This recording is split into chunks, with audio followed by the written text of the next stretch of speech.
All right, everyone, what's going on? Apologize for being a little bit late. So, welcome to a value conversation, GenX spoken word. So, what are we going to discuss tonight? Well, tonight's topic is going to be Black conservative misinformation to the masses. Matter of fact, let me go ahead and pull this up.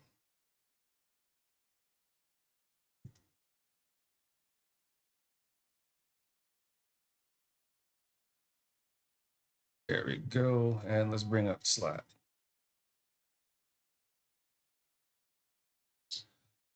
All right. So, as it stands here, there has been a fair amount of misinformation that we've seen going around here for about a year, even longer, per se. Now, I've only gotten involved in the space, let's say, in the last 2 years or so. So, a lot of the information that I was seeing that was being misspoke on was already passing around for a little while. One of the main things that I'm going to have a conversation about here is a video that I saw Dennis Sperling do. It's probably about 3 or 4 days ago, somewhere within that time frame, where he was giving his general assessment of the Democratic Party as it stands right now and considering them to be crash test dummies. So while I'm listening to him misrepresent some facts, I don't know if he did it on purpose or maybe he wasn't too clear about it, but there was a lot of rhetoric that I was hearing. So it made me think, how often do other Black content creators misrepresent or flat out lie about information? So I thought about a few other folks here. So if you take a look at the slide, you can see who I've got pegged here. And these are some notables that we've seen spreading some information, that being misinformation, for a while now. The first one being Representative Byron Donalds from the Republican Party. Now, I don't know who remembers, but if not, I put the captions here that I'm speaking of directly. Now, of course, Byron Donalds and Candace Owens are not going to be the topics of tonight here, but I just want to make it known, fair use, that there is misinformation or misrepresentation of information that has come from all three of them. So with Byron Donalds, he spoke that Black families were together under Jim Crow. Of course, where else are they going to live?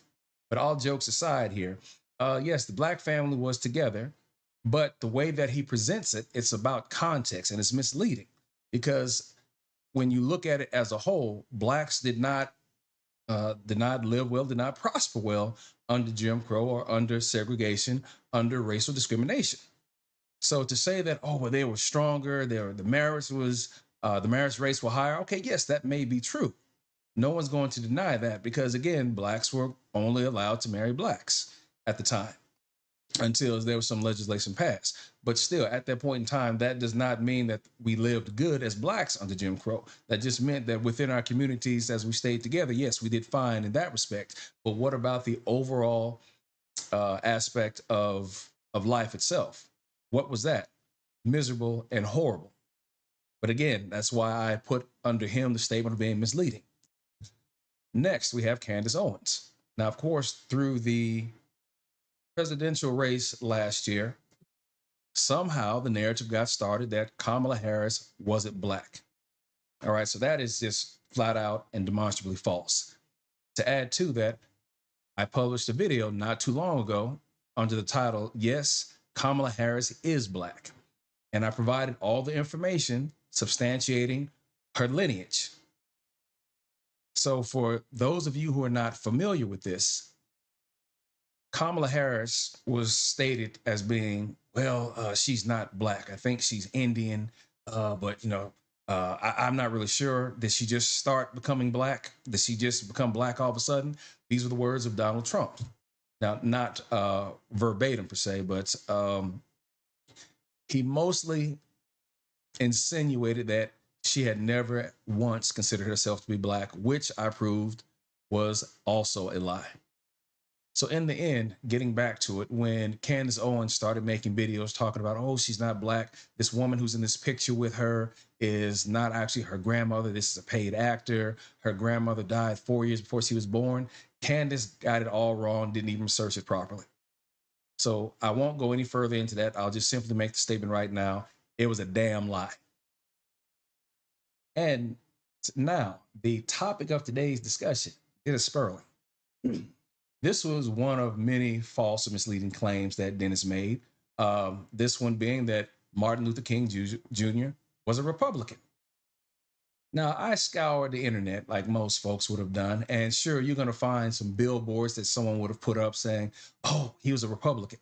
You may even find some articles saying that, oh, yeah, he was a registered Republican. But there's nothing that I could find, not saying that if it's out there, somebody find it.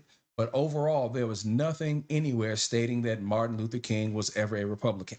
Now, fact, prior to 1965, before there was a change in ideology, yes, this actually did happen. That was something else that Dennis refuted.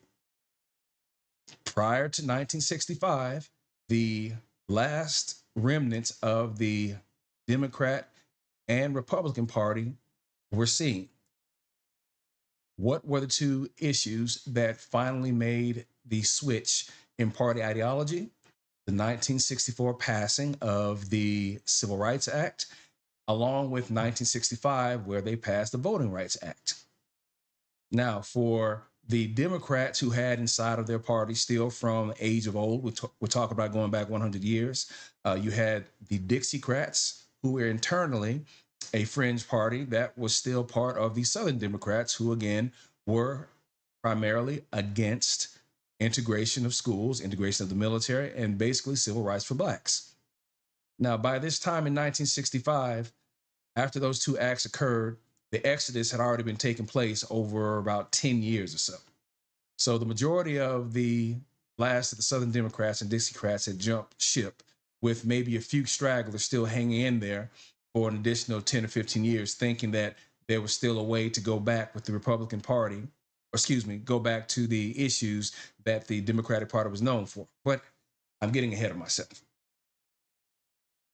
Now, if you take a look here at the corners, you can see some of the lies that were told, misleading statements, misrepresentation, call it what you like, but it is not true. So a statement made, Jasmine Crockett is unpatriotic, okay? That is a lie. Now, obviously, this is going to depend upon what your party affiliation is. Democrats, Republicans never switch ideologies. Oh, yeah, that is a flat out lie. Democrats formed the KKK. There's another lie. And finally, KKK was Democrat military wing. No, they were not.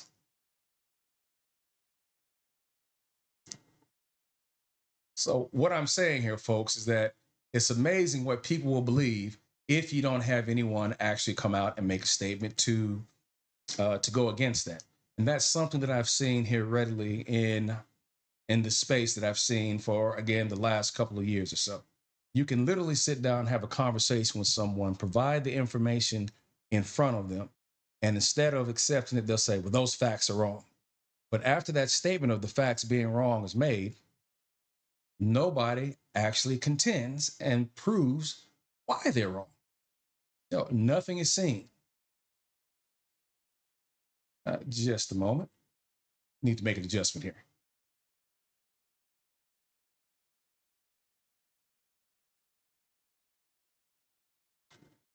All right, so I apologize if the sound was off. I just realized.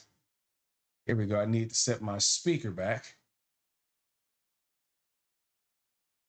Let me do one more thing.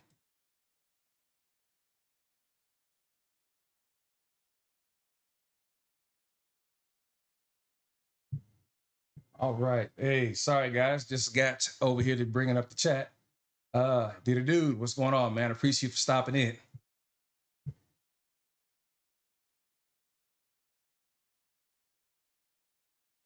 Always good to have people come by. Oh, by the way, shout out. Thanks, Fatty, if you got anyone coming this way. As always, man, greatly appreciated for the assistance. Oh, you heard every word? Okay, good. Appreciate it. I wasn't sure if there was an echo or if I missed anything. So again, dude, thanks, man, for checking in. All right. So moving on here, as I said here, one of the biggest things that I think people have a tendency to forget here is that facts don't choose sides. All right, it just doesn't work that way. A second thing to think about is facts are not afraid of the truth. So therefore, how do you have a good conversation with someone if they are not coming to you in good faith? You can't. As of right now, you literally have in America where people can look at the absolute truth of the fact, but depending upon who they've been listening to, who has allowed them to be subverted from the truth, you're not going to be able to make any headway. The conversation is just not going to work. So if I'm going to have a conversation with somebody about, I think I've mentioned this before, hey, that car gets good gas mileage. And someone says back to me, you know what? I think it does, but I think this car gets better gas mileage. Not that the gas mileage on this is bad. What we can agree on is that we both know that we're talking about a car. But if I'm talking about, hey, this car gets good gas mileage, somebody else says, you know what? I don't really care because this truck does such and such. Matter of fact, is this even a vehicle that you're talking about? Is this even a car? Matter of fact, who made it? I don't think this is an actual car. When you start having those conversations, you're losing grip with reality. And that's one of the things about fact that is getting really, I can't think of a better word, that is becoming shocking, scary, name it what you want.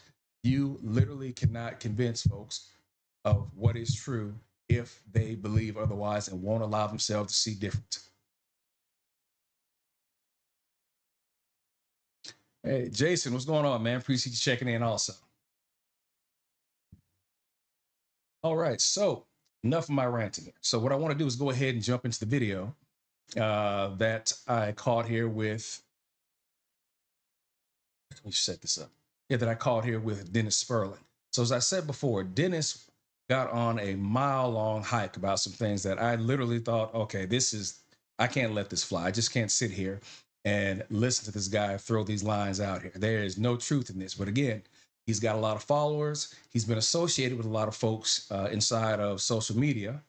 So therefore, because of the fact he's got affiliations, it becomes a thing of, well, he's got 75,000 subscribers. Somebody else has 100,000. Somebody may have 800,000. So obviously what's being said must be true. No, what's being said might be popular, but it doesn't mean that it's true. It just means that there's enough charisma or not just charisma, but there's enough folks who believe it, who will accept it as truth, but not challenge it because others are saying and thinking the same thing. Hence, that's why I started doing the fact checking, if some of you have been able to catch the videos. Now, I did not come into this space to be a fact checker. However, I am big on accuracy. So therefore, if accuracy is not there, then we have a problem trying to have the communication, all right? Enough said. Fair use, fair use.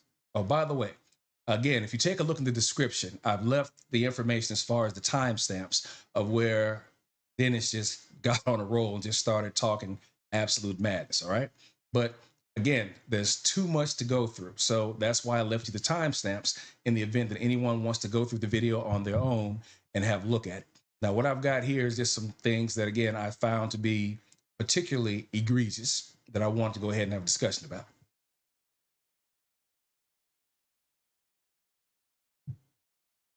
Yeah, fair use, fair use. Okay, I need to say this, black folk, you are not sacrificial lambs for the Democratic Party. Okay, you are not cannon fodder. They push us to the front lines. They abuse us, they use us, then they discard us. They leave us to rot once our usefulness has expired. They prop us up when it's convenient, when they need a face to sell their latest agenda.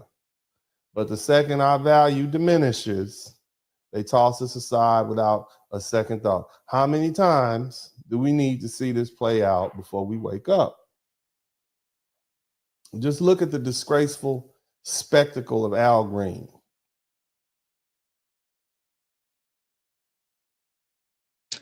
All right, so that's just a little bit that he goes off on. Now, one of the things that Dennis did was he found instances where he was able to say, or that allowed him to put his narrative out, basically stating, okay, look at the poor behavior of the Democrats. Just look at what they're doing. How can anyone follow a party like this who lacks any decorum? Oh yeah. he actually stated this. Now, he didn't waste any time going about it, pointing out examples. Like I said, there's way too many that I can't pick up on. But what I'll do here, let me give you one for right here. All right, so if anyone is checking out the descriptions, if you look at 1 hour and 34 minutes, this is where Dennis was criticizing Al Green. Now, he's just making comments right now about said actions of Senator Green. But he was stating that, oh, look at this poor behavior. Now, just look at how the Democrats are. Just look at how they're conducting themselves. Now, as I was looking at this and watching him make those statements, the first thing I thought about was the uproar that we saw that occurred when you had Boebert and Green interrupting Joe Biden. Now, prior to that the State of the Union address, I can't recall anywhere other than, let's say, back when Obama's and there was someone jumped up and said lie, but I think that may have been during the press conference.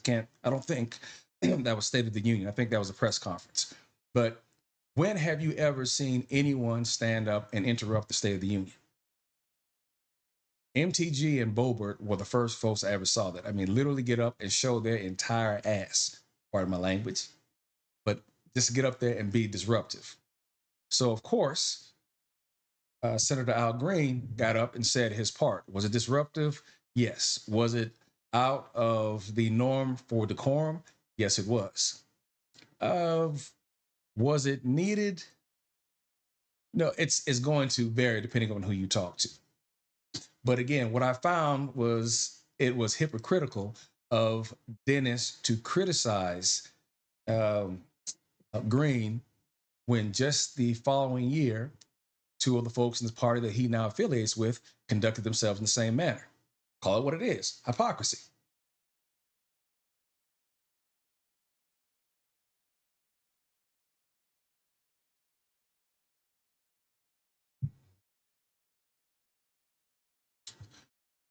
All right, like I said, I've got a whole lot of information. I mean, this just ripped draws when I saw this. Like, you guys have got to be kidding me. You are really going to try this, Dennis. You are actually going to put this out on the street. All right, well, if you're going to do that, then somebody needs to go ahead and bounce it back. So I guess I'll be that person. All right, so let's start at the beginning. The Great Switch, how the Republican and Democratic parties flipped ideologies. So as you guys know here, at least who is either here live or those of you who might be watching in the replay, the Democratic Party, I mean, what's the best way to put it? The Democratic Party used to be absolutely diabolical. I mean, this party was all about segregation, about Southern rights, and basically the subjugation of Black people. Before we get to the article, let me just go ahead and lay the baseline here. So the baseline that was being laid throughout the video, which is about 3 hours or so, if you guys take a look at that, from Dennis Sperling, is that the Democratic Party of old, so rather than we talk about the Whig Party and going back from 1865 to 1820, 77, no, we're not going to do that because we pretty much know what the history is. What separates, or should I say what is specific right now, is going to be from 1865 up till today, with a stop off in 1965, which is where we actually saw a lot of the change that took place that put us where we are right now with our political parties. So back in the 1800s, we'll say at 1865, we know the main reason for the Civil War was over slavery. All right. The Democrats in the South were hardcore for segregation. All right. So therefore, you had who was known in the Democrat Party as the Southern Democrats. And the Southern Democrats were pro-slavery. Now, when people say that the Republican Party was the party of the working man's party, everyone's party or every man's party, the party that freed the slaves, the party that was for slave rights, yes, that was the case. This was how it was back in 1865, leading up till 1965. So we had the pro-Black Republican Party and the anti-Black Democrat Party. So that is absolute fact. That is truth. Now, what is also truth is that is the way that today's Republicans still try to portray the Republican Party as being, as well as the Democrat Party being. There's no truth in that today. But that's where a lot of Dennis's speculation, and or should I say speculatory talk, circled around. He was making direct comparisons from the 1800s and early 1900s Democratic Party, a beeline from there directly to 2025. Now, he just skipped over a whole switch in how parties viewed issues and how things had swapped. He just did a straight beeline from 1865 to 2025. Now, ideally, that's what I want to contest.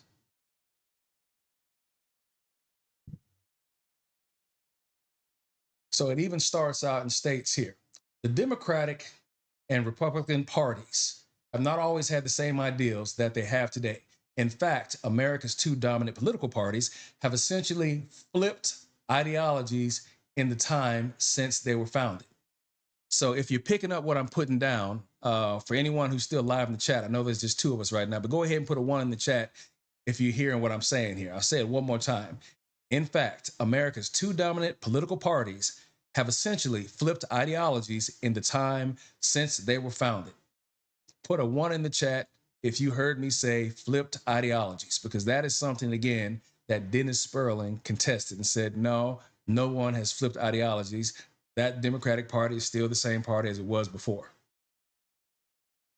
The Democratic Party was founded in 1828, while the Republican Party dates back to 1854. In the early years, the Republican Party was considered quite liberal, while the Democrats were known for staunch conservatism. This is the exact opposite of how each party would be described today. So that is the basis of what laid everything out right now. Yeah, Dinner Dude, you're right, man. That is all facts. Now, this is something that you will not find any staunch, diehard, oh no, paying taxes unconstitutional, conservative supporter to agree to. They're just not going to hear it. Now, granted, this is just one of many sites here. Ideally, when I do go hardcore on my stuff, I make sure that I use a mixture of three sites that I've shared with everybody. That would be Media Bias Fact Check, All Sides Media Bias, as well as Ad Fontaine Media Bias. A new site that I use that looks at all three of those sites in tandem is called Ground News, or ground.news. And what ground.news does, it will look at those three basic fact checkers and then do the comparison on whether or not they are center-based, left leaning a little, left right leaning a little bit, or should I say lean left, lean right, or far left and far right. But this is something that allow you gauge who you get your sources from. We're talking like Reuters, BBC, AP News, to name a few, on let's say as far as center based. And then you go off to your left side where you may have your MSNBC, your CNN, your Guardian. And on the right, you'll have Fox, Newsmax, OAN, Red State. But the best thing about these sources that I've mentioned here is that you can take the information that you get from those news sources and you can see whether or not there is a level of credibility to where you're getting your information from. So again, I fact check everything that I do before I speak, but my hope here is that by sharing this with everyone, you guys do the exact same thing.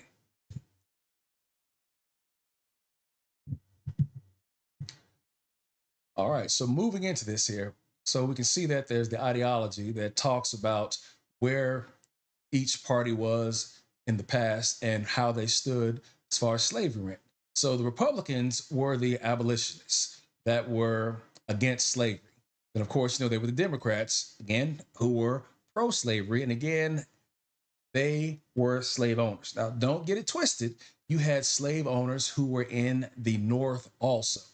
But the slave owners in the North, the majority, we'll say, rather than a minority, but the majority were beginning to get a seed planted in their minds that these Negroes, as we were called, are humans and deserved of respect and of a life as well. So that seed started 100 years before we got to the votes of 1964 and 1965. Now, as you know, after the Civil War, you had a period of Reconstruction that began. But during that time, once blacks were freed, there was an issue to whereas you still had a lot of Southerners who did not like the idea of blacks having the level of freedom that whites did. All right, so tell you what, before we go any further, let's do this. Like I said, I've just got a gang of information. I am giddy about what I can present here. So I'm going to try and keep this in a steady narrative. So I may go back and forth between articles because there are points in time that intersect. So you can actually go ahead and do a cross connect where you can look at one particular point of time where there was an action or an act that took place. And you can also see in another article where everything intersects. All right, so we've got a cross correlation of information that we can go to. Now, you heard me mention with the Republican Party. All right, so the biggest thing to think about here is the Republican Party here.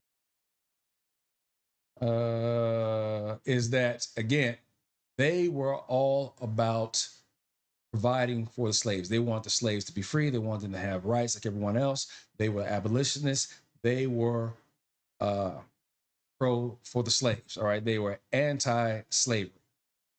And that is one of the things that makes the Republican Party who they are not nowadays. Because when you speak of the current Republican Party, they still like to view themselves as the Republican Party that freed the slaves. If you have a conversation, oh, yes, it was the Republican Party that freed the slaves. We're the ones who ensured that the Emancipation Proclamation was pushed through by Lincoln. We are the party of Lincoln. Why would you ever vote Democrat? Again, there's that critical part that is left out. So you had a voting bloc that soon emerged that was considered or called the Solid South. Do this. And the Solid South was made up. Now, it doesn't go too much into it here. You have to click on the link, but we're not going to do that. I don't want to take us far down the rabbit hole here. But the Solid South was pretty much made up of those southern states that truly did not want to see the loss of slavery. I mean, it just was not going to happen. Now, the idea here that I wanted for this particular tab here is to give you an idea of where things were come 1964. But let's not do that just yet. I'm getting ahead of myself. Instead, let's have a conversation about the Dixiecrats. Now, the Dixiecrats came to be right around the time that Truman was integrating the military. But before the Dixiecrats, like I said, I've got just a plethora of information here. There we go. Before the Dixiecrats themselves were formed, you had the Southern Democrats. Now, as I said before, the Southern Democrats were slave owners. And being slave owners, they did not want to let loose of their slaves. There was just no way that these guys were looking at giving that away. It just wasn't going to happen. And because of that, of course, we had the Civil War. But after the Civil War, when all the slaves were finally freed, as I was saying before, you still had a lot of the Democrats or the Confederate sympathizers who had an issue with blacks having the same rights, being able to start working openly next to the white man, as they put it. And that was a definite no-no. So as a result of that, what you ended up having were bands of former Confederate soldiers who started attacking, maiming, killing, raping, and burning down the houses, and even lynching blacks. Matter of fact, let's do this also. So again, this is where we have the entrance of the Ku Klux Klan.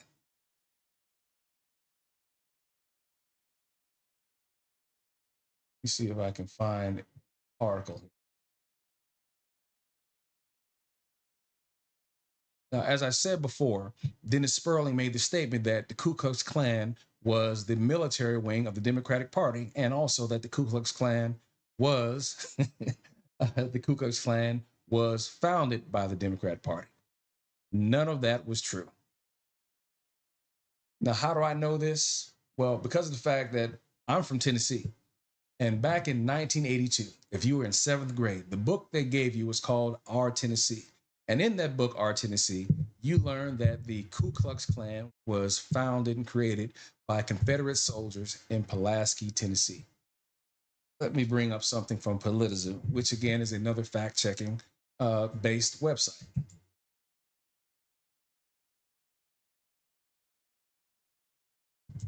Let's just go with PolitiFact. PolitiFact. And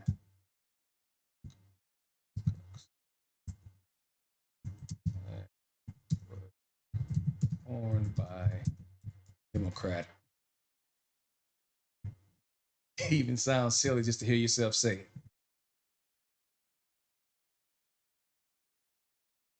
All right, so now let's go ahead and head back over to the screen here. So if you can see here, I've typed in PolitiFact, which is again is a fact-checking website.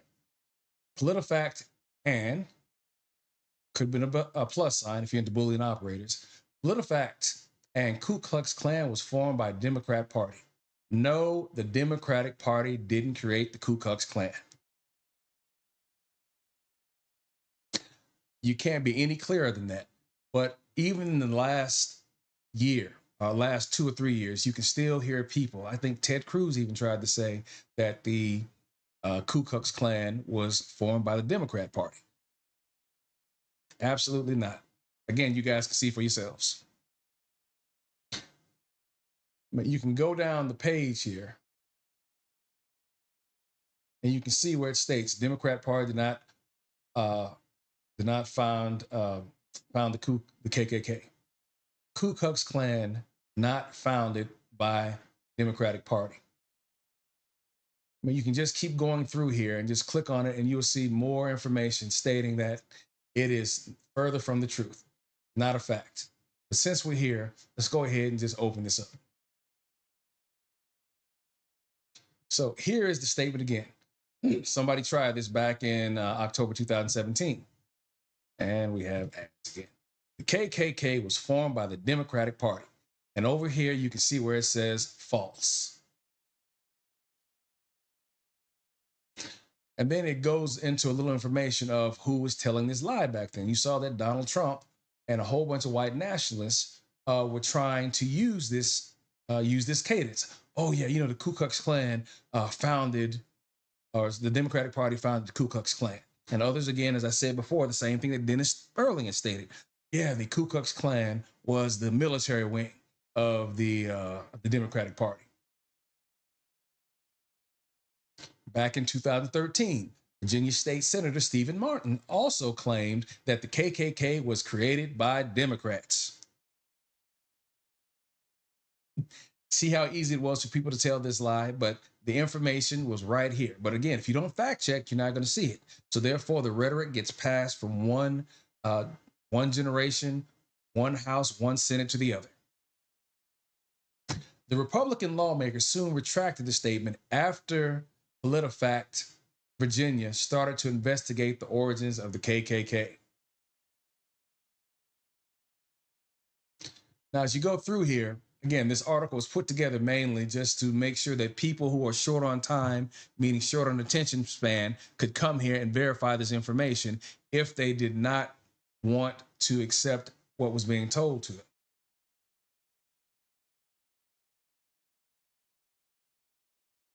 Now, as I said before, the whole idea of mixing the KKK of then with the Democratic Party of now, as well as trying to say that the Democrats founded it, just goes to serve a narrative. And that narrative is that as Republicans to this date, we are still the party of Lincoln. Not true. Although the name stayed the same, the platforms of the two parties reversed each other in the mid 20th century, due in large part to the white Dixiecrats fight out of the Democratic Party and into the Republican Party after the passage of the Civil Rights Act of 1964. And this is something that an historian or a fact checker stated. So put a 1 in the chat if you are understanding that, again, the ideologies of the party changed. More than that, let me give you the exact timestamp that Dennis Sperling said different. All right, at 2 hours, 4 minutes, and 45 seconds. Again, this information I've made available to everyone inside of the description. So again, there you go. Again, if you go down to the description, again, at 2 hours, 4 minutes, and 45 seconds, you see where Dennis claims the Democratic Party was the party of the KKK. Yeah. Now, prior to that, at 2 hours and 3 minutes, all right, so you have Dennis talking about the ideologies of the Democratic Party. And as I've said before, he completely skips over what the Democratic Party was back then as compared to who they are right now. Same thing with the Republicans. But again, I always come bring proof, do I not? I'm not going to lie to you folks. If I get it wrong, I will correct it. But ideally, when I say it the first time, I mean what I say.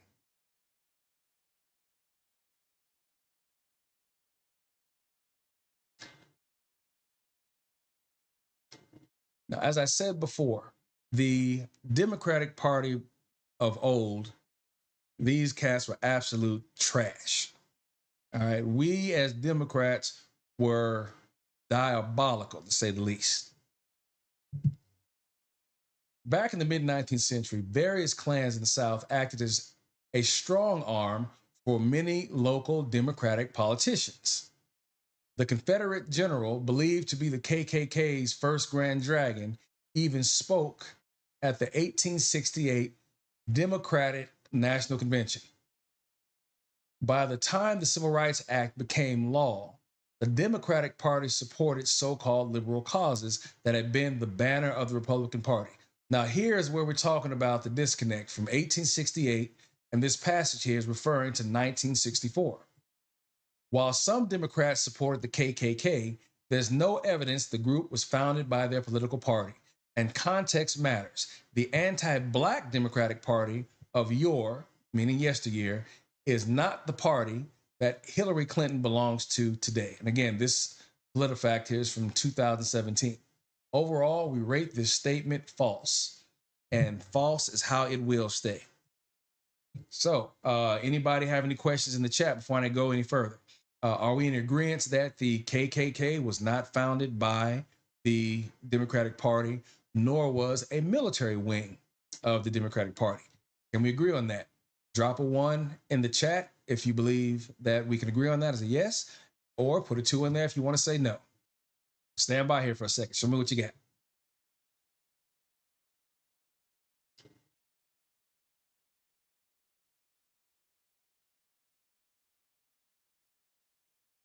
All right. Yes, sir. Yes, sir.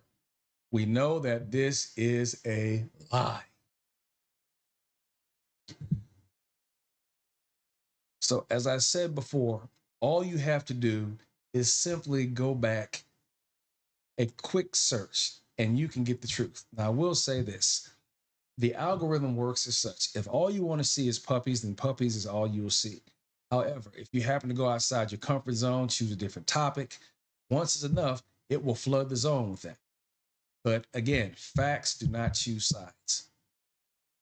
What I will start doing more often here, I need to go ahead and make sure that I put the fact checking links as part of the description so it's always readily available. But if not, you can go back and take a look at, I think I called it fact checks for everyday people.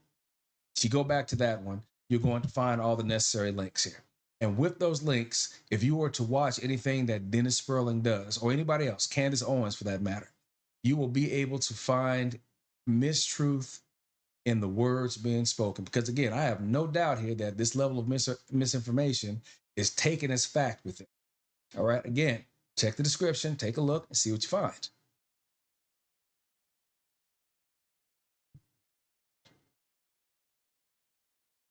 All right, so getting off of that, we don't need to save this tab. So we'll just go ahead and drop that down. And we'll go back over. Actually, we'll go back to our main article. All right, so basically here, I've hopefully set the groundwork. So as of right now, we can agree here that the previous iteration, or the Republican Party of yesteryear, was pro civil rights, or anti-slavery. All right, they were abolitionists. These are the people that fought for the rights of slaves.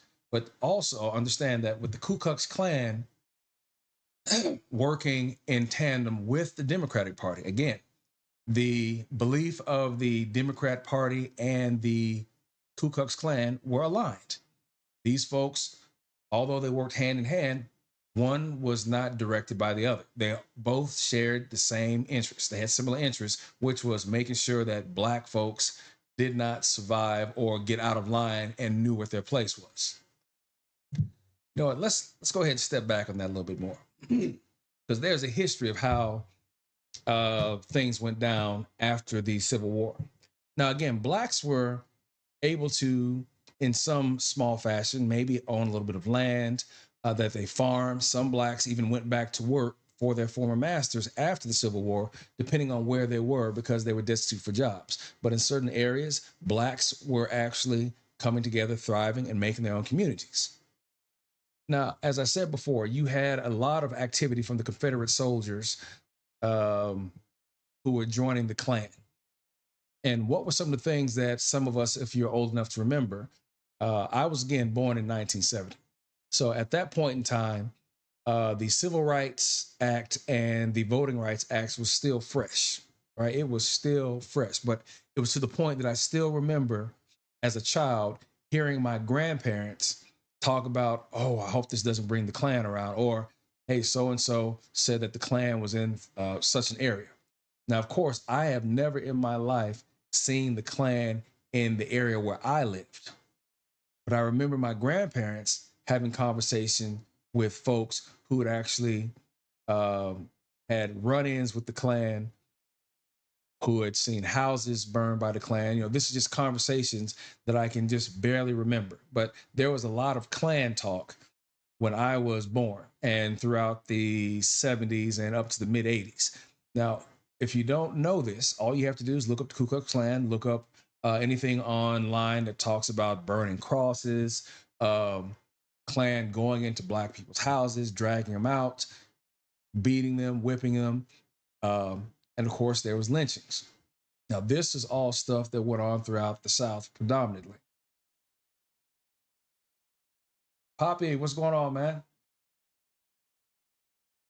So you had a whole issue, all right? Hey, doing good, Poppy. So you had a whole issue of Blacks living in fear because of this. Now, keep in mind now, Byron Donald stated that, oh, well, the Black family was strong together and united together under Jim Crow. Now, the Black family was strong amongst themselves, but this Black family and all the others lived in fear of what was going on, primarily because of the Ku Klux Klan out here running wild. So wild to the point that around 1870 and 1871, they had the Klan Acts. They actually had to put law in place to prosecute the Ku Klux Klan because of them terrorizing the former slaves. Now, if you look that up, I want to say it was called the Klan Acts of 1870 to 1871.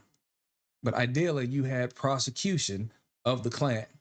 And this was done primarily from the Republican side of the country, where they were going into areas and actually prosecuting and getting jail time for some of the Klan members. Now, as always, the higher ones up, like the Grand Wizards, they weren't able to get the Grand Wizards, but all the folks below that, you could get convictions for them. But at a certain point in time, because the Democratic states were so in control by the Democratic Party, you had a lot of people who actually got away and were not prosecuted.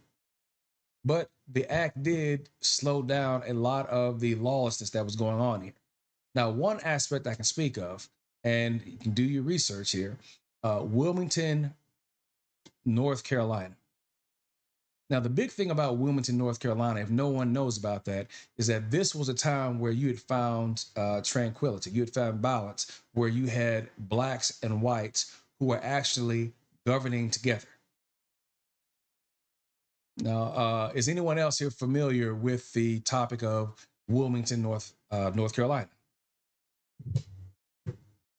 So if not, let's just go ahead and just take a quick dive in this. Now, this was not something I was planning on speaking about, but it's all relevant if you look at how much control the Democratic Party had back in the latter part of the 1800s and going into the 1900s, where they started losing control because of the fact, again, that civil rights for blacks was becoming more and more prominent. So essentially, you had the remnants again of the Ku Klux Klan, or people who didn't bother putting on sheets, who literally took over the town, who literally went in, told anyone, black and white, who worked in the town that you need to be gone at such a time, or we're going to kill you. And just like that, there was still a mauling for the most part. You had numerous deaths, to whereas you had pro-segregation Democratic Party members, or just whites from that area, who came in and took over an entire democratically run town. That entire town was pretty much expunged of anyone, black or white, who was for allowing slavery or former slaves to have some type of position in that town. That town went from being a town that was under, let's say, Republican, I want to say Republican rule, but Republican values that valued the slave, to going right back into control of the Democratic Party, or at least folks who support the Democratic Party. So you had a duly elected government, or in that town, you had a duly elected system that was wiped out to what can be called an insurrection. And that town, to this day, right now, to this moment, that particular area is still running and voting and actively a part of that town, the states, all of the agenda of the legislature based upon that insurrection. Hey, if you don't believe me, look it up. Wilmington, North Carolina. So that insurrection was the first one. Of course, we know the second one was January 6, 2021. But if you have this conversation, nobody speaks of it. Hell, I didn't even know about it myself until maybe about 5 or 6 years ago. But these are some things that are not taught in the history books. There are stories, and you can find this, of towns where there were thriving black populations that, for one reason or another, all of a sudden ended up underwater, and now it's become a lake. And you can still find remnants of those black cities if you dive to the bottom of certain lakes, to where you can actually see where there was a population. You see maybe stores, or you just see old monuments from this town itself. But there's a lot of the American history that is not told and that people do not know about. But nonetheless, getting back on track, the Ku Klux Klan was allowed to terrorize blacks for almost 25 or 30 years. And going up, we'll say, let's not stop at 30 years. We're talking about from 1865 up until 1965. Klan was just out of control. Now, we saw them losing steam going throughout the late 80s and then towards the early 90s. But you know what we'll do? I'll go back and get information, and we'll do a show where we'll look specifically at the Ku Klux Klan, and we'll get a little bit more in depth here, because I don't want to get too far off the topic, but I just want to make sure that I'm sharing as much as I can with everybody, just to keep everything interesting. So let me know if I'm keeping things interesting, all right?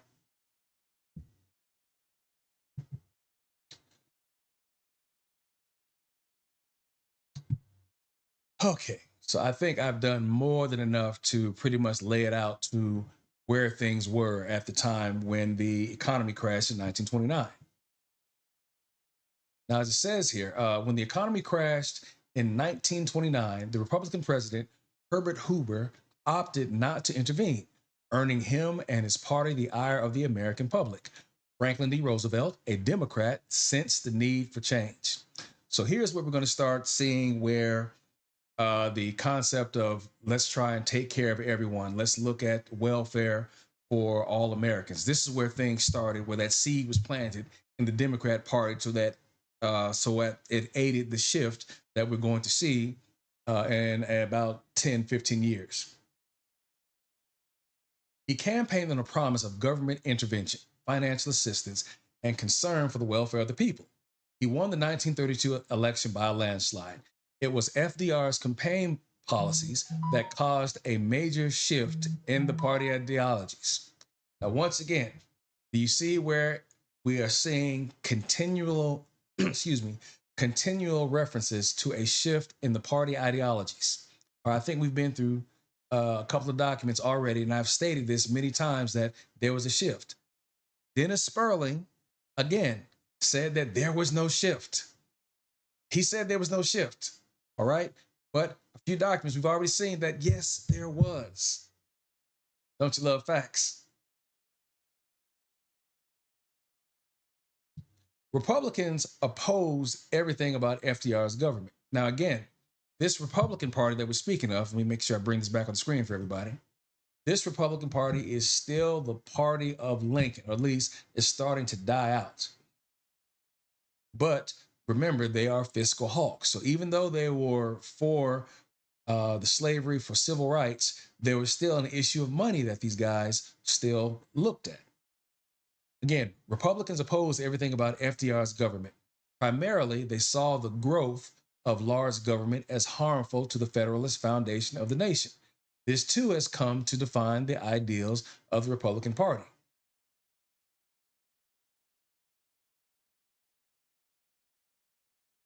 All right, so this is where things start getting interesting. But before we do that, I don't think I provided this information, but let me just go ahead and take a time out and fill in the gap here again. Carl, what's good, man? Appreciate you dropping by. Much thanks as always. Like I said, guys, I apologize for late night streaming, but again, this is not my day job. If I haven't mentioned before, or if I have, I'll say it again.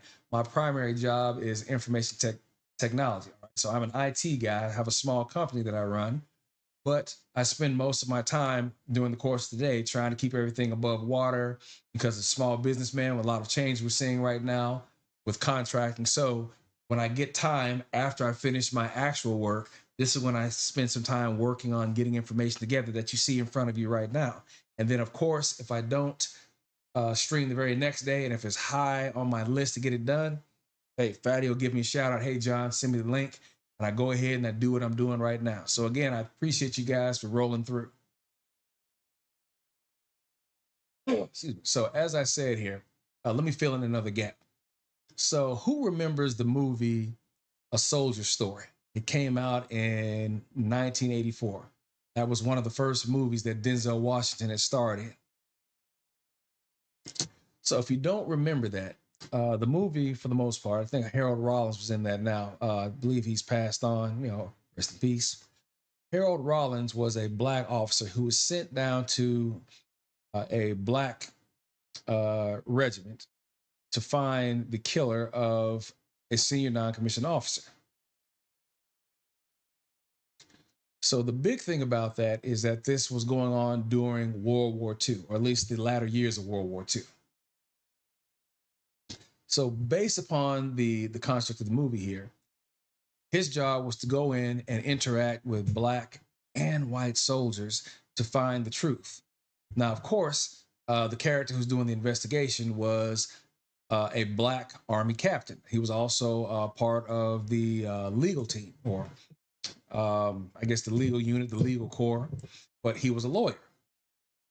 Now, it was funny watching how folks, being the blacks, were acting to see a black man wearing rank, although he had to remind them, hey, I may be black, but I'm still an officer. but it still did the, as they said then, the colored enlisted proud to see one of their own wearing officer garb. Now, there are a few times where you can see him walk past white enlisted who did not acknowledge him until he had to make his presence known, whereas then they turn around and acknowledge his presence. So that was also something interesting to see when you look at the military before it was integrated to where it is now. So back in 1948 or so, I believe Harry Truman was president. So at that point in time, this is where Truman has started integrating the armed forces. So remember where I said what Franklin Delano Roosevelt had started the seeds or started planting that by looking at pretty much wanting to intervene and take care of the populace. Well, civil rights, not really a big thing at the moment, but it was still a seed that Roosevelt had planted. Now you can look at different documents, different articles that will talk about how there was talk of it, but it wasn't really a high priority. But still, the ball was rolling.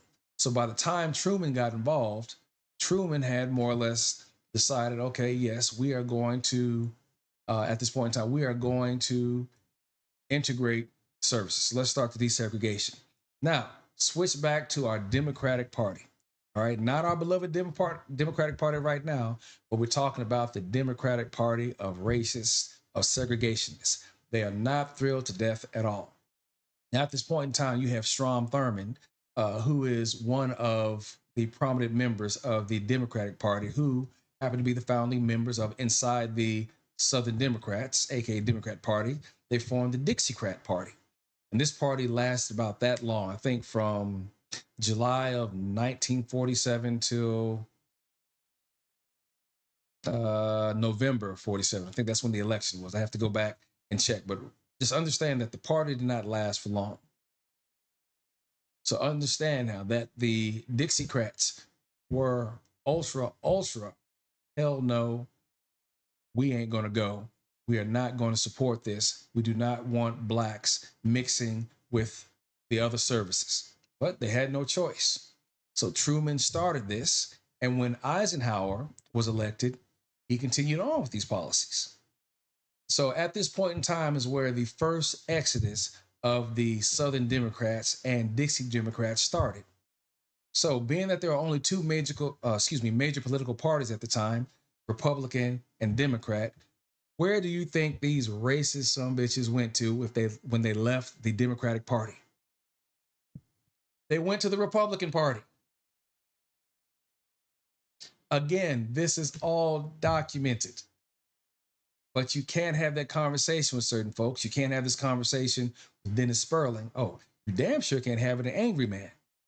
I don't know if anyone was on the panel at one particular time, but Angry Man and I got into it about the very topic that we're talking about right now, where he called me an effing liar when I said that the ideologies of the party shifted in the mid 1960s, roughly around 64, 65, with the passing of the Civil Rights Act and the Voting Rights Act.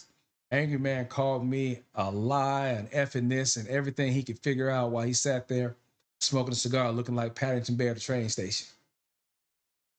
But still, nonetheless, facts are facts.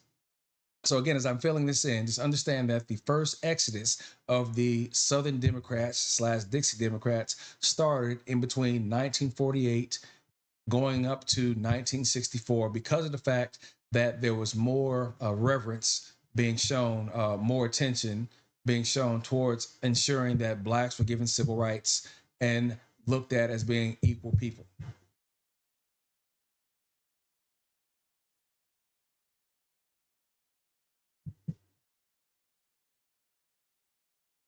So now, Lyndon B. Johnson. Now, for those of you who don't really know, Lyndon B. Johnson was racist. But still, even as a racist and in the Democratic Party, everybody wants to make sure that they stay in power, right? So what you got to do is go with what's popular. And what was popular was black people. Seriously. We were a popular ticket at one point in time, and everyone who knew what was going down got on board the train. Now, keep in mind now, you also had Martin Luther King Jr. at this time, who was active, who had been doing his rounds talking with Kennedy before his assassination on pushing and getting the Civil Rights Bill up for vote.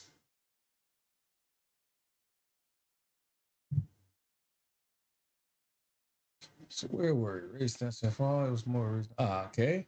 Um, Race and equality began to return to the center of politics in the 50s and 60s. Race did not necessarily fall into a party viewpoint at this point. Instead, it was more of a regional issue. Southern Democrats and Republicans, we're talking again, people in the South, the Southern Democrats and Southern Republicans both opposed the early civil rights movement, while the Northern Democrats and Northern Republicans began to support legislation as the movement picked up steam. All right, so as I said, depending on where you are, the popularity of the act was, as they said, regional. But overall, it started to go national. And this is where we start seeing the ideologies shifting. It was going into the 60s where you now have this full rolling snowball that's coming downhill, that's continually gaining speed, that we're going to see civil rights sitting at the forefront, where blacks, Hispanics, or anybody else who has been marginalized has now got to be recognized as being someone of equal value and of deserving the opportunity, rights, for liberty, or anything else that comes with being an American. In 1964, Democratic President Lyndon B. Johnson signed the Civil Rights Act into law. In the 1964 election, Republican candidate Barry Goldwater, now he was a Republican, publicly opposed the new law, arguing that it expanded the power of the federal government to a dangerous level. It was this argument that led to a final decisive switch. There's that word again, fellas, switch.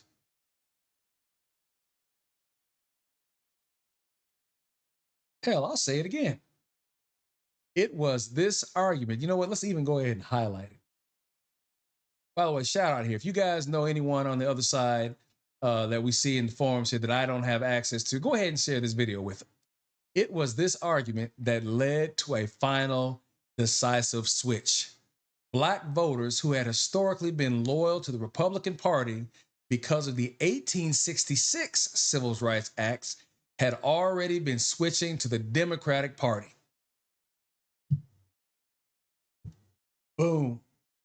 What else needs to be said, right? And this is information that you can cross-reference either with the documentation that I have right here or others, depending if you go ahead and you look for it. If you look under Dixiecrats, Southern Democrats, the type in maybe Republican Party, Democrat Party, ideology switch, something along those lines, it is always going to intersect back to the topics such as this. And again, you can do your cross-referencing from there. All of it lines up. However, upon hearing Goldwater's argument against the 1964 Civil Rights Act, the majority of black voters left the Republican Party in favor of the Democrats. They saw the Democratic Party as advocates for equality and justice, while the Republicans were too concerned with keeping the status quo in America. Lovely. You know what? Let me make sure you see that also. I shouldn't enjoy this moment by myself. So once again, here's what I just read. However, upon hearing Goldwater's argument against the 1964 Civil Rights Act, majority of the black voters left the Republican Party in favor of the Democrats. They saw the Democratic Party as advocates for equality and justice, while the Republicans were too concerned with keeping the status quo in America, which was keeping their boot on the neck of blacks. So as I said, again, Dennis was staunchly assured of what he was saying by saying, oh, the parties didn't switch. That's a lie. None of that ever happened. I've given you the facts, folks. There it is right there. Now, if you don't like this article because people say, well, I don't see it being peer reviewed. Okay, you don't have to look at it from that perspective. Okay, I'll give you that if you don't like what you see here. But again, the information that's inside of this, you can cross-reference it someplace else, and it all will tell you the same thing. Now, I think I got something queued up here. Matter of fact, yes, I do. So this should run maybe about 5 minutes. So if I've trapped you guys here long enough, I just want to go ahead also and make sure. Yeah, screw it. I'm going to say I want to make sure that I rub it in here. All right. So again, this is going back to what we just talked about regarding Barry Goldwater. Barry Goldwater being the Republican candidate in 1964 who lost to Lyndon B. Johnson. So rather than me talk over this, let me go ahead and put this in here. So if you guys have a little bit of time, it's about a good 5-minute watch, but it's going to go back and circle the bowl on everything that I've just talked about, if not a majority of it. Fair use, fair use.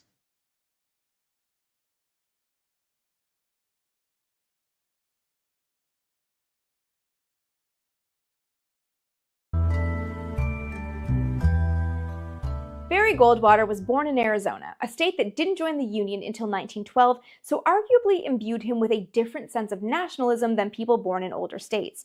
Initially interested in a military career, Goldwater was forced to take over the family business, Goldwater's department store, in the 1940s. In 1949, he entered politics via a seat on the Phoenix City Council before becoming a senator in 1952. He preached modern conservatism that heavily emphasized individualism, protection of private property, anti-communism, and a distrust of centralized power.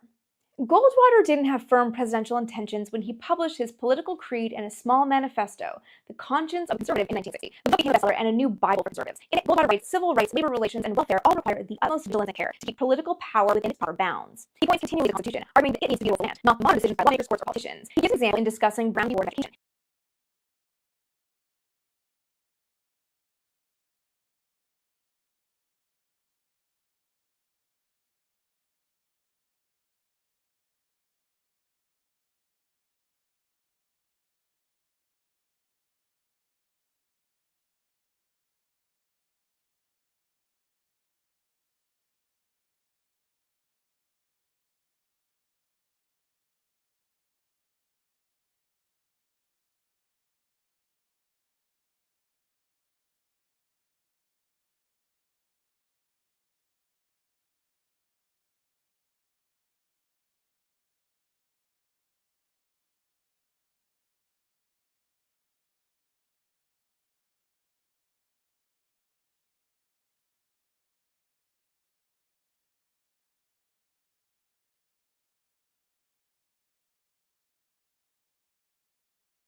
Oh, hey, thanks for that, man. I appreciate it. So wow, wasted that, didn't I? Well, I'll just make it real fast here. So basically, what I was saying here, appreciate that. Shit.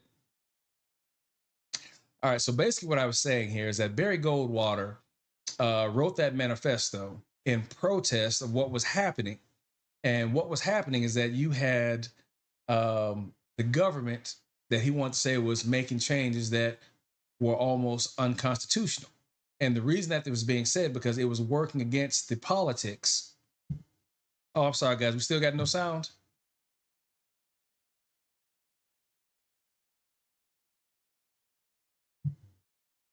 Oh, all right. Test, test. All right. Can anybody hear me right now? Put a one in the chat if you can hear me.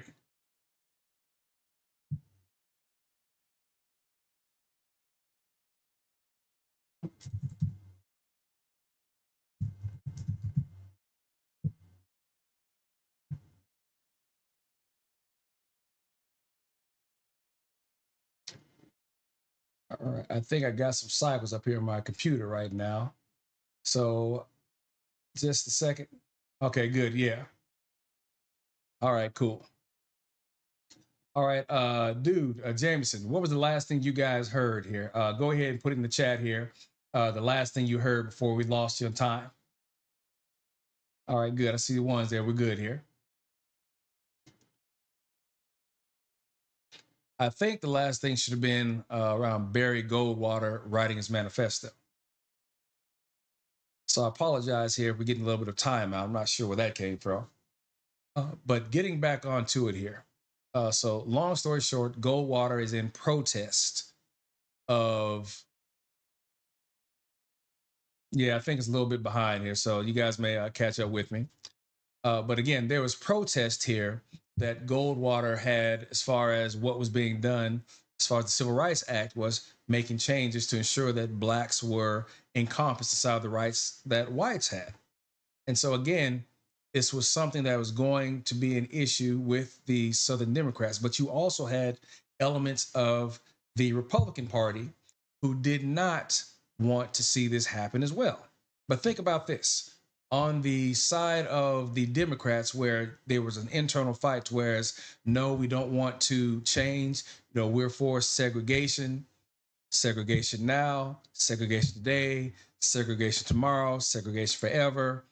George Wallace statements down the road, segregation was still something that there were people inside the Democratic Party wanted to see. But again, this is before the final passing of the 65 Voting Rights Act.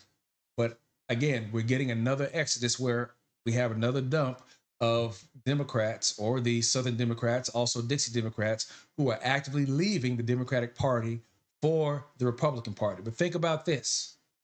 There were elements of the Republican Party that did not want to miss the movement of giving blacks rights for the civil rights that they deserve, who actually left the Republican Party and went to the Democratic Party. So you had exodus on both sides. All right, so fair use. Let's get back to it.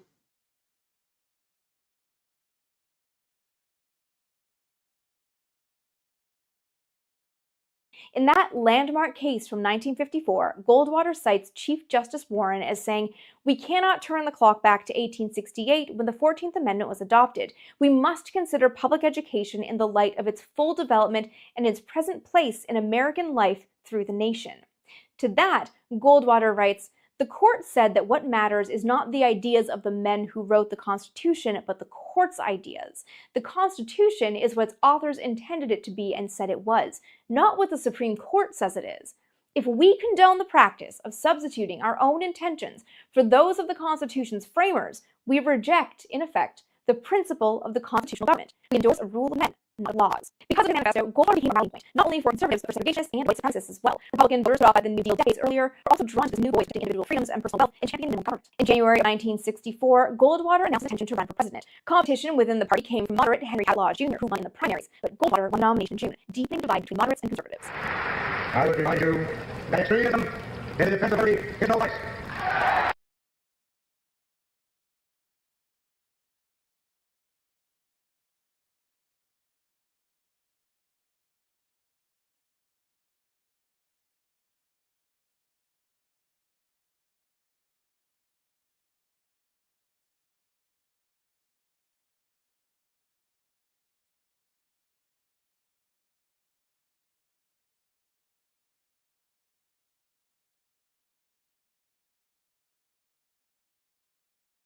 Where you saw the last attempt, all right?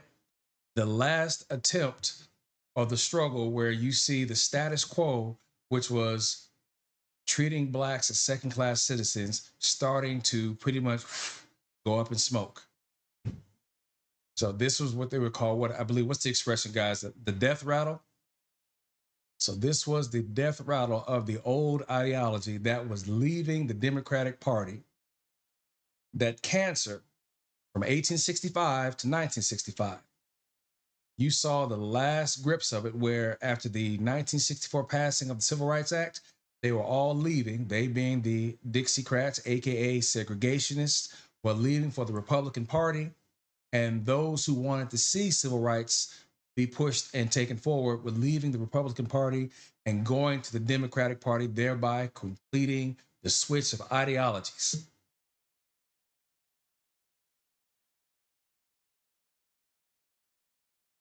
Fair use.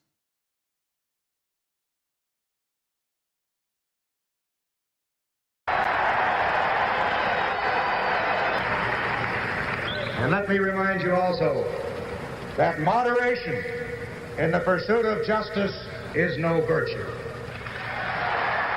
His "don't tread on me" philosophy appealed to voters who felt they had less control over their own lives and businesses than they would have if it hadn't been for FDR and the New Deal. During his presidential campaign, Goldwater voted against the 1964 Civil Rights Act, arguing it infringed on individual freedoms. He ultimately believed it was each.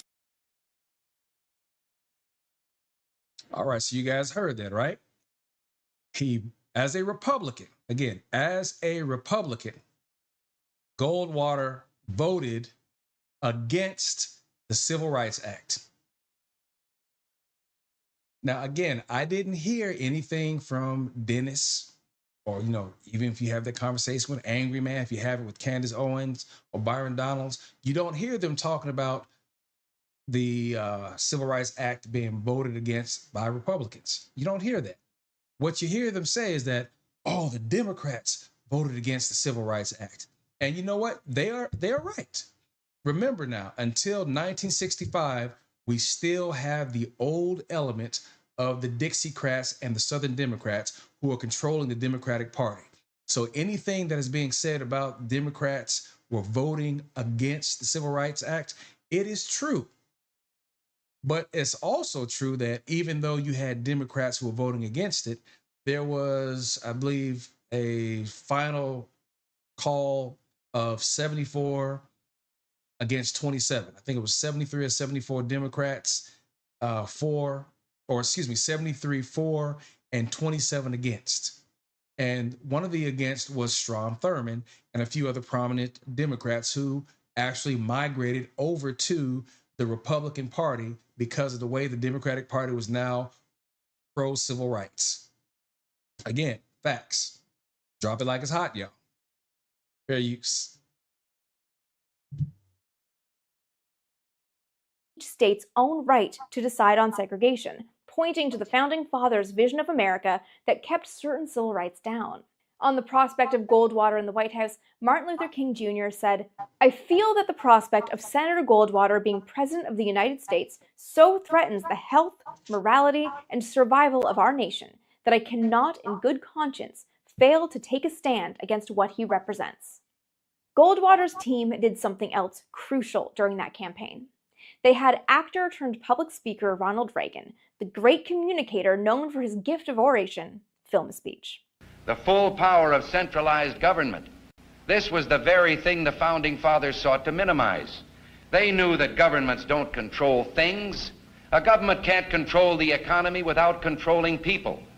And they know when a government sets out to do that, it must use force and coercion to achieve its purpose.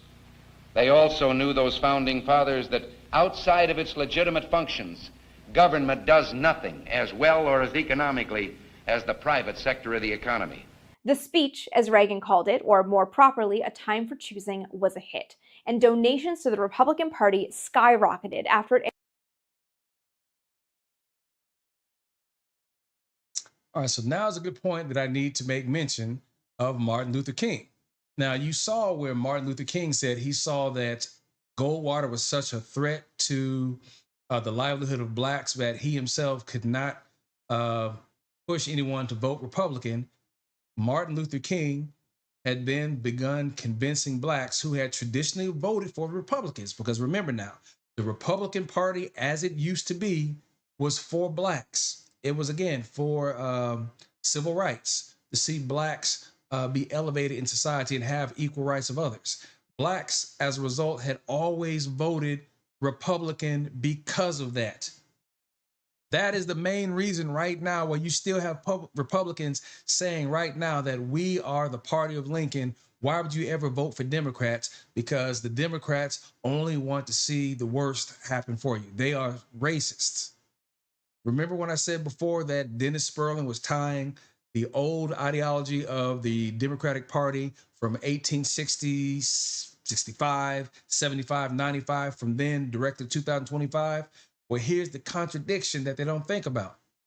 How are you going to say that the Democratic Party is still the same, but yet not realize that the Republican Party that you are is not?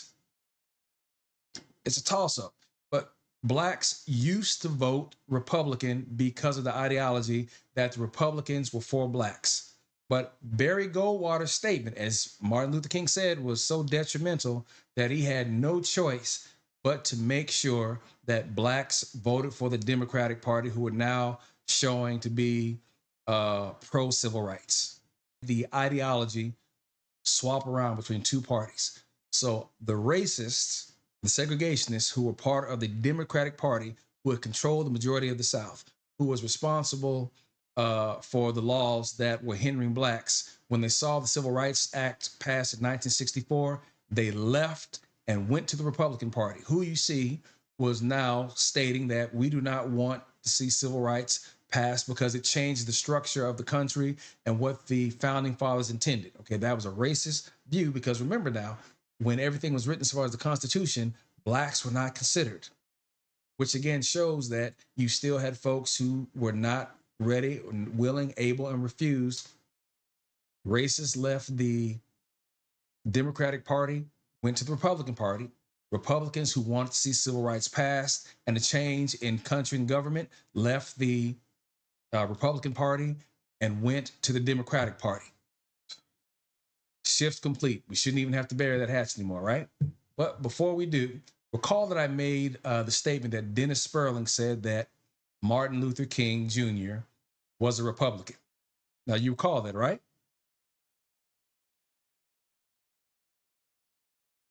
But before we go any further, I do feel the need to share this. All right, so here's an old article here. This is right about the time when Donald Trump was beginning to run for office, and you started having people making the claim, because you know when it always gets close to Martin Luther King's birthday, both parties want to try and find a way to make sure that Martin Luther King is mentioned. So here we see Martin Luther King was a Republican and other myths.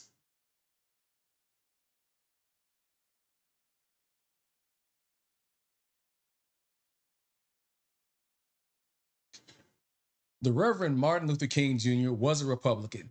He opposed affirmative action. He grew so radical near the end of his life that he considered renouncing nonviolence. Which of those statements are true? None of them. They're all bogus.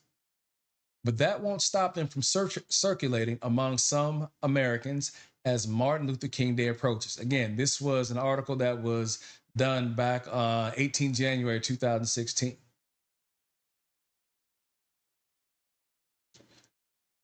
So if you go to, what's the title of this article? If you go ahead and type in MLK was a Republican and other myths, you can take a look and see some of the tales that used to be told, a matter of fact, that are still told right now. Myth number one, he grew more radical in his last years. Myth number two, he was a Republican.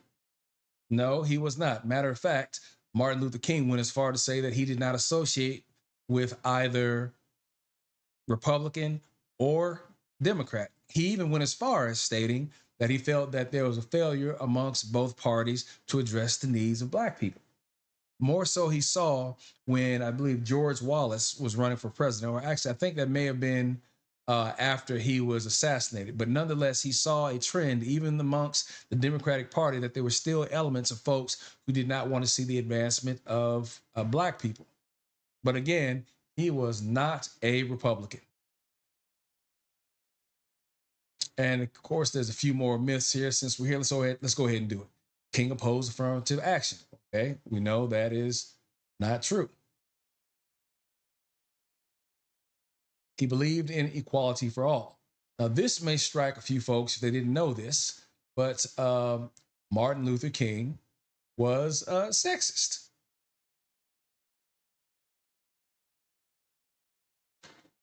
Now, that is something that will blow a few folks' minds here when they hear this. Now, this is new news to some folks. Hey, I apologize if this is striking you because you didn't know it.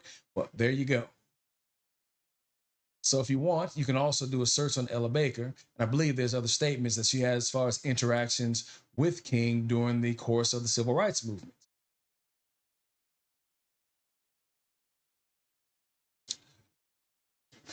All right. But the biggest thing that I wanted to show here, just to counter another statement that was made by Dennis Sperling, is that Martin Luther King was a Republican. No, he was not. Again, he made sure that he distanced himself from any type of affiliation with either party because he wanted to make sure that he was neutral.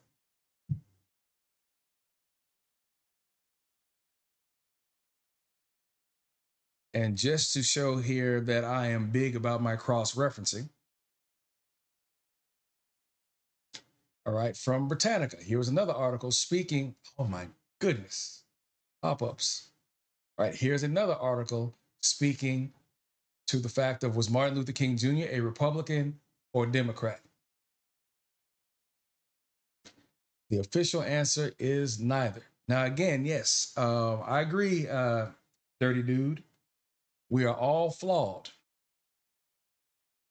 So it's possible that two things can be right or be factual at the same time. But what people tend to look more at, which was needed at that particular time, was realizing that civil rights was an issue and something that needs to be addressed, and therefore was, and Martin Luther King was at the forefront up until the time of his death. But again, going back to what I was saying here, Martin Luther King was neither Republican or Democrat. He was neither. So we just want to put a pin in that. There is no truth of him being a registered Republican, although because of the fact that, again, think about this, prior to 1965, blacks voted Republican because of Lincoln freeing the slaves. As a result, that's where the unity and the loyalty was. So it was only right for people to assume that Martin Luther King was a Republican because of the environment. I believe his father was Republican. He had a brother. His brother was Republican. So yes, why would he not be a Republican? I've even seen articles that said that, oh, he was a registered Republican and he registered in 1956. But there was nothing that I could find, not saying it exists, but if it does, I haven't seen it. But overall, from the documentation that I've seen, there is nothing at all stating that Martin Luther King was ever a registered Republican. Now, again, you saw where he did guide folks towards the Democratic nomination because of Barry Goldwater's stance on racism, or should I say on wanting to maintain the status quo. All right, so let's get back to it. Fair use, fair use. Aired on October 27, 1964. But it wasn't enough. Goldwater lost the election. But the campaign did bring some victories, though they weren't immediately obvious. It sparked new trends for the movement conservatives that emphasized championing small government and individual freedoms. And they started eyeing Ronald Reagan as their next candidate, but he would have to wait. In 1969, Richard Nixon, Eisenhower's former vice president, brought the Republicans back into the White House. Nixon's presidency coincided with a significant dip in Americans' faith in government. The war in Vietnam was worsening. The Cold War was at a point of détente, slightly, but it wasn't going anywhere. And all right, so at this point in time, this is where you can see where we're now getting into, we're going towards the modern times where the switch has been complete. As of right now, the Democratic Party is now the party of the common folks, of the workers, you name it. Everything that the Republican Party was is no longer. It is now accepted that the Democratic Party is now the party of the people. So how do you argue with that? You can't, right? But still, people do. Doesn't matter how you say it, there are still folks who will take the information that I'm sharing right now and will not believe it, regardless of the facts that are presented. So, just a second here. Let me pull up something else. All right, stand by.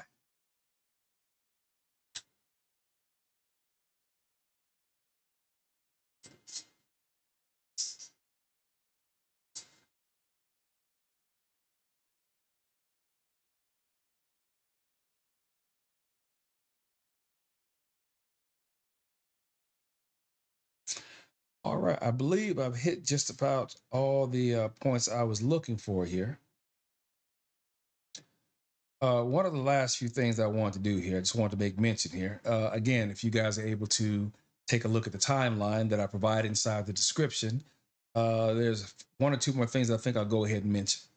But something I have not mentioned right about now, find someone, tell somebody who knows somebody about what's going on right about now. If you like this, hey, by all means, share it.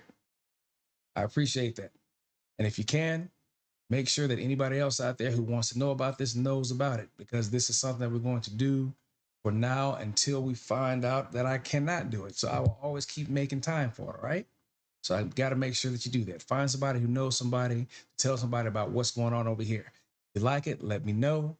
Share it if you do, and subscribe. This is what you're looking for.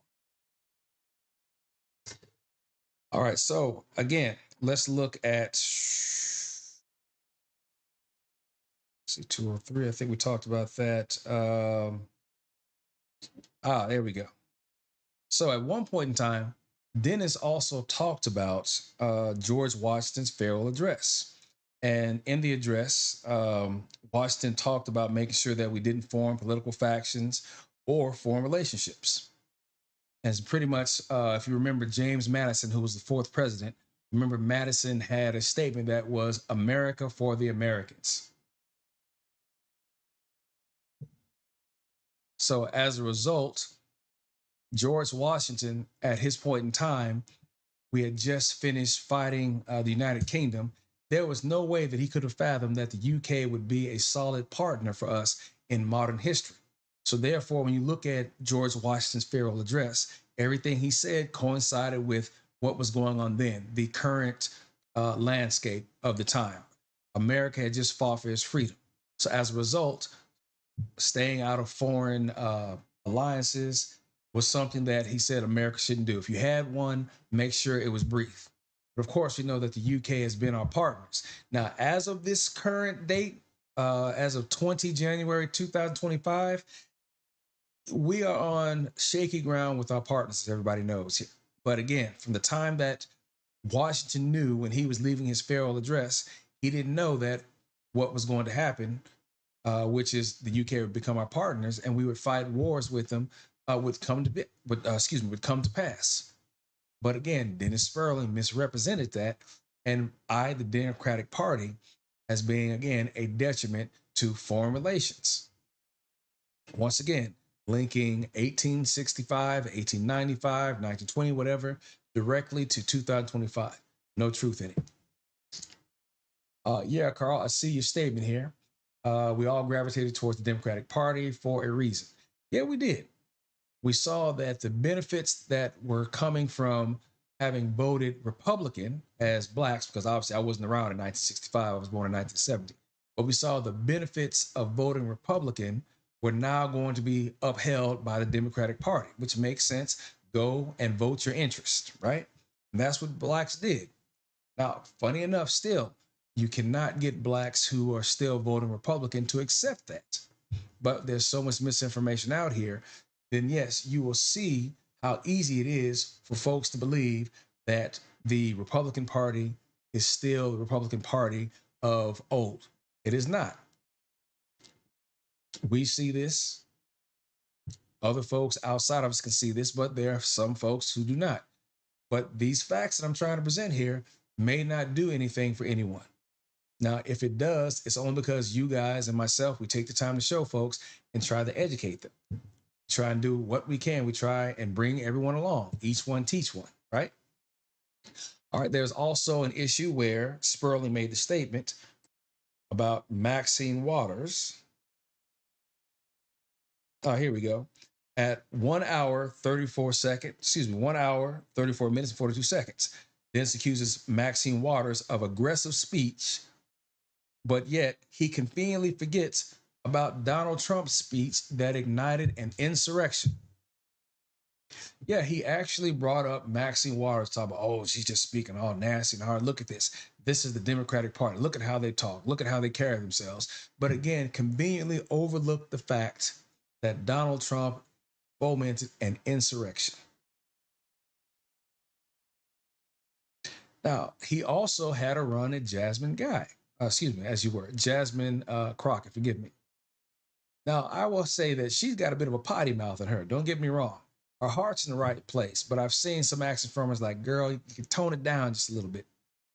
But nonetheless, again, he's making statements. She's a whole lawyer out here. Look at how she's behaving.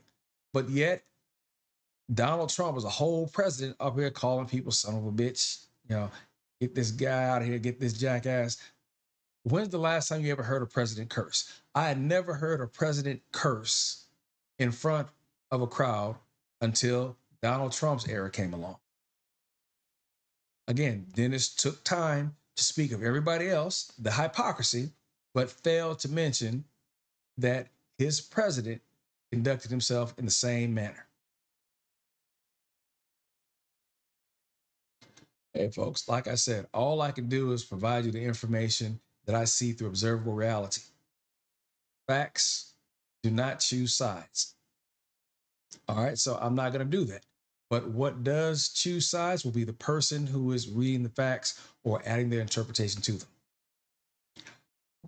All right, folks, I think I have done enough damage here. There's not much I can think of that I've missed. So again, by all means, if there's any information that you'd like to see that I did not talk about on screen, because we're at what, an hour and 36? Hey, there's more to be seen in the description. And also, I want you guys to realize if there's something that you would like me to discuss, by all means, drop me an email, hit me on my community page, let me know, and I'll take a look at that. So the information that I share here is for everyone. If there's no one that you know of right now that could benefit from this that's here with us, by all means, share it. Let's get it going here. What I would like to do is hit 100 subscribers by at least the middle of summer. So let's say by the end of July. Now I'm at 77 right now, so I'm sure we can get there before then, but let's go ahead and try and keep this going. The hopes here is that by the end of the year, I can get myself monetized and we look at doing a few other things here, right? Also keep in mind that I'm doing more work together with Fatty here as possible. And you may see me on some panels, either sitting there as one of the folks participating, or just recently, you might see me as a moderator. Now, just the other day, matter of fact, yesterday, Fatty had his week, the Wednesday Raising the Cage, and I participated as a moderator. And if any of you happen to see that, we had a lot of misinformation that was flowing around.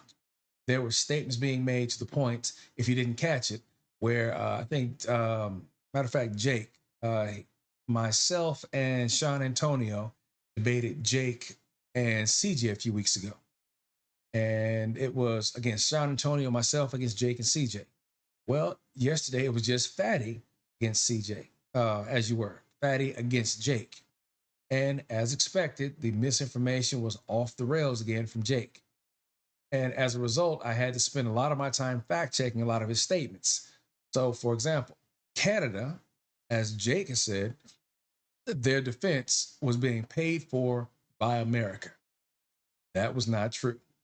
He also stated that the funding, I guess, for medical, I believe it's so, was also being paid for by America. That was not true.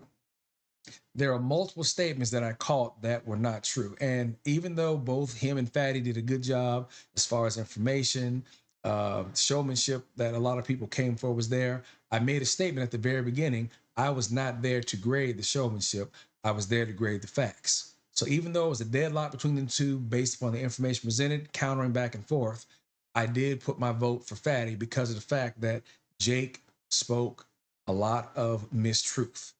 Again, I'm there for the fact, not the show.